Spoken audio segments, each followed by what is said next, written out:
lot of moving pieces with that. There's insistence on doing something on PERS. You put out your plan. There are people looking at, well, if this passes, then we shouldn't also have, the cap and trade program on top of that. And I'm just wondering, what is the path that you see to get the $2 billion in 2 months? So my understanding is the legislature's working with various stakeholders, including the business community, to develop a revenue plan that, if it doesn't have broad support from the business community, at least there's not staunch opposition.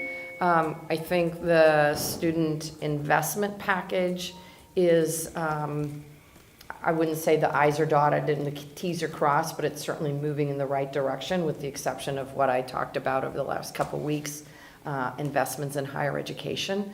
My understanding is those are moving relatively quickly, both the revenue side and the investment side. And our legislation should be out in the next week or so in terms of PERS.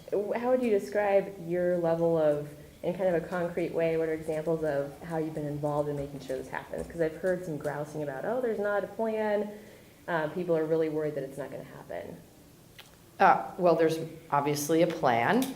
There's multiple plans.